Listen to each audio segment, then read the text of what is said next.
buenas noches, bienvenidos a Primer Círculo. Seguramente usted recuerda escenas tanto en México como en otros países donde los policías golpean ferozmente a un ciudadano por X falta o comisión de algún delito. Pero también hemos visto las escenas contrarias, cuando se bajan a alguna persona muy enojada y empieza a patear a un policía. Y eso es también la comisión de un delito, o lo era. Y es sobre eso lo que vamos a hablar, porque además debemos de partir del supuesto de que una situación de esa tensión nos puede ocurrir a cualquier ciudadano. Y por lo tanto debemos de conocer perfectamente cuáles son los límites. La Suprema Corte de Justicia hace un par de semanas tuvo un pronunciamiento que es definitivo o definitorio de varios de los articulados de varios códigos penales en nuestra República, y que es precisamente sobre el ultraje a la autoridad. ¿Qué es el ultraje? ¿Cómo saber cuáles son nuestros límites? ¿Se vale enojarse? ¿No se vale enojarse? ¿Y hasta dónde vale llevar ese enojo? Y es para ello que hemos invitado a un abogado, que además ha sido maestro desde hace mucho tiempo, Alejandro González Piña, para que nos explique qué es esto, cómo se interpreta y qué debemos saber los ciudadanos al respecto. Alejandro, muy buenas noches. Buenas noches, muchas gracias por la invitación, Federico, Carlos. Efectivamente, como lo comentó Federico, la Corte acaba de declarar la inconstitucionalidad de un artículo de Veracruz que sancionaba con prisión el delito de ultrajes a la autoridad. Contrario a lo que pudiera pensarse, el delito de ultrajes no se definía como ultrajar a la autoridad, sino como amenazarla o agredirla.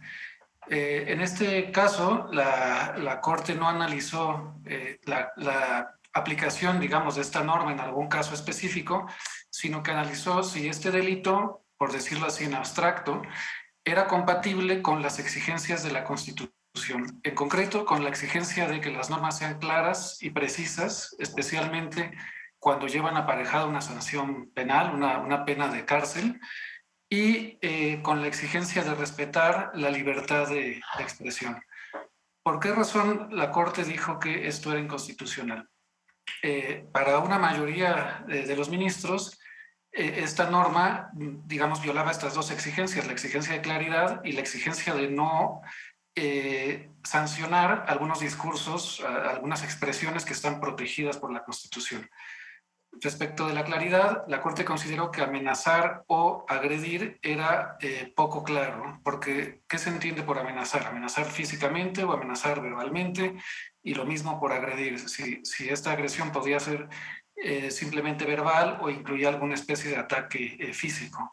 Y como consecuencia de esta imprecisión, pues ello daba lugar, o así lo consideró la Corte, a que se sancionen o a que haya el riesgo de que se sancionen ciertas expresiones legítimas en una democracia. Por ejemplo, la crítica política en los medios, en los periódicos, etcétera. En una manifestación es común que se critique a la autoridad diciendo cosas como, por ejemplo, son corruptos, son arbitrarios, este tipo de cosas.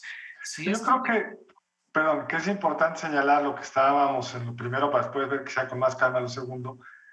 Lo penal es lo más serio en un sistema jurídico porque es privar a la gente de la libertad. Entonces, la carga de la prueba pues, es muy exigente para que no vaya a haber ambigüedades. Lo que me estás explicando, si entiendo bien, es que estaba redactado con tal nivel de ambigüedad que cabía dentro de ultraje muchos posibles comportamientos, algunos de ellos vinculados con la libertad de expresión. Entonces, no es que no queremos que proteger a los policías de que, con el ejemplo de arranque de Federico, que los patee a alguien. Eso es un delito. Ahí no hay ambigüedad alguna.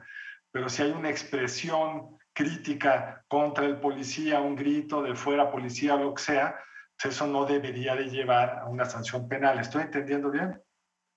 Exactamente, como bien lo dices, Carlos, en el derecho penal, como se imponen normalmente penas de prisión, hay una exigencia de claridad muy alta, ¿no? De que las normas sean muy claras, muy específicas, las conductas que se pueden sancionar.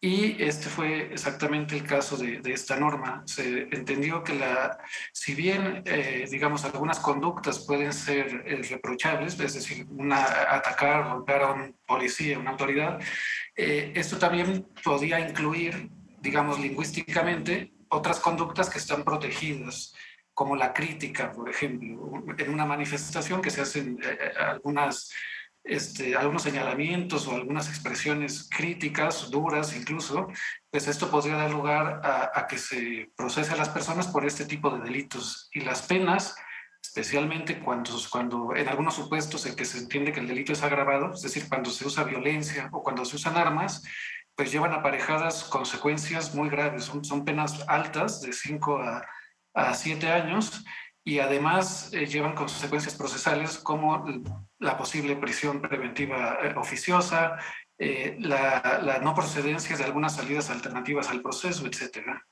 Entonces eran consecuencias muy graves y por lo tanto la exigencia también de claridad pues era más alta. Ahora, ¿cuáles son los límites? O sea, al final del día yo creo que la relevancia de este pronunciamiento de la Corte es precisamente tratar de establecer límites a lo que se dice en el articulado de los códigos penales para que todos sepamos a qué reglas atenernos, ¿no?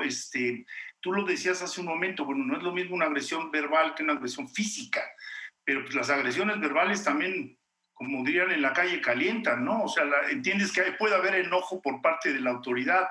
¿Qué nos podrías decir al respecto? Sí,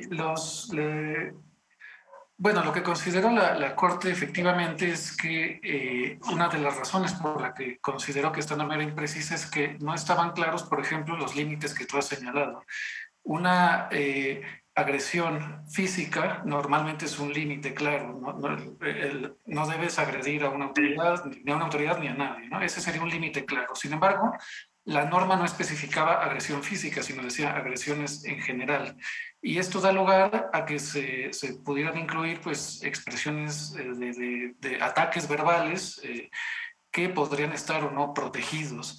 En este caso, al tratarse de autoridades, normalmente se dice, cuando se habla de la libertad de expresión, que las autoridades están sometidas a un mayor escrutinio. Las autoridades deben tolerar más expresiones críticas, justamente porque es de interés público, pues que estén vigiladas, que la gente les haga señalamientos, que les haga notar, digamos, sus excesos o sus posibles desvíos, etcétera, ¿no? En todo caso, si un insulto fuera ilegal, la autoridad tiene un deber de tolerar y en todo caso el derecho penal, que es muy grave, no es la herramienta para inhibir este tipo de expresión. Creo que ese punto, Alejandro, es muy importante. Digamos, en México tendemos a punitizar todo. Una serie de comportamientos que en otras sociedades merecen una falta administrativa. Aquí hay como esta tentación de hacerlo penal y luego meterle 50 años. En un país donde hay niveles de impunidad tan altos, suena un poco extraño que la solución sea aumentar las penas o aumentar los delitos en vez de concentrarnos en las penas y los delitos pues, que más agravan a la sociedad. Y si entiendo bien en una democracia, pues el delito de, si no insultar, agraviar verbalmente a las autoridades, pues está claramente compensado por el derecho y la necesidad que una democracia tiene de la libertad de expresión, porque la democracia se construye así, en el diálogo, aunque sea ríspido, aunque sea adversarial, aunque no nos caigamos muy bien, pero tenemos que preservar eso frente a el otro riesgo, es una autoridad que pues, se vea disminuida su autoridad, que también importa, no lo quiero menospreciar, pero hay que balancear las cosas. Estoy totalmente de acuerdo. Uno de los, digamos, si no podemos quizá hablar de un derecho al insulto a la autoridad, pero este tipo de expresiones duras se dan en el contexto de la crítica del periodismo, habría que optar por medidas más proporcionales. Esa es la palabra técnica proporcional. Ahora, todos recuerdan seguro, Federico, que es el más grande de nosotros, el delito de disolución social que llevó a una parte, es decir, que fue una de las razones de la movilización de los estudiantes del 68.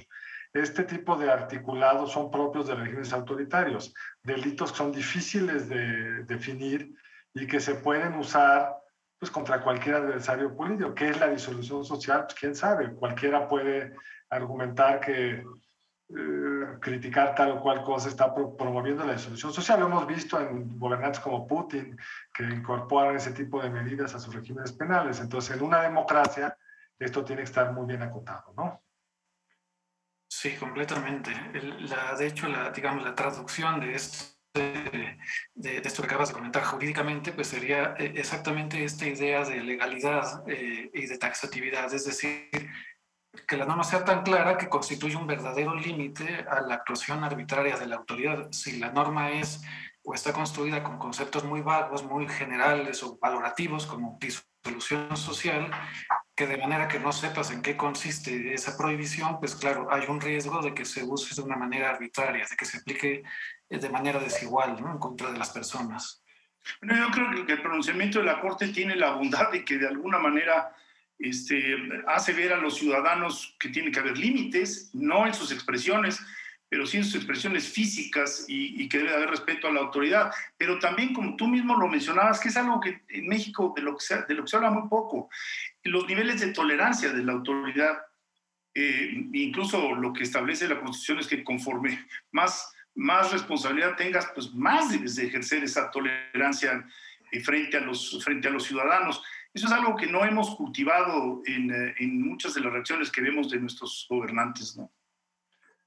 Sí, sin duda. Hay poca tolerancia a la crítica, pero también hay la contraparte, porque es un problema complejo. También hay mucha, digamos, falta de respeto a la ley. Lo que no se debe tolerar es, digamos, el incumplimiento social y sistemático de la ley, pero por otra parte sí hay que tolerar la crítica. Entonces es un balance complicado que me parece que es lo que querían hacer con esta norma, es proteger un poco a la autoridad,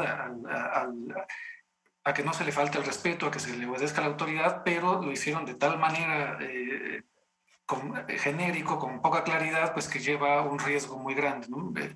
Y de cara a la marcha importante que tenemos mañana en conmemoración al Día Internacional de la Mujer, donde en el pasado pues, hemos visto expresiones violentas por parte de ambas partes, de la autoridad y de la ciudadanía, es importante entender primero las causas del enojo social, que no lo justifica, pero explica este enojo de mujeres que se sienten, están siendo ultrajadas y la autoridad no hace su trabajo. Pero por el otro lado hay que entender a los policías y las policías que tienen que soportar una extrema violencia física sin responder, que no es nada fácil. Entonces esperemos que este tipo de normas se perfeccionen de suerte tal que a ambas partes les toque claro qué les corresponde. Y sobre todo, eso no es motivo de este programa, será para otro, pues tenemos que ir desterrando las causas que generan tal enojo social que se expresa en esas manifestaciones de violencia que, insisto, no las quiero justificar, pero creo que se pueden entender.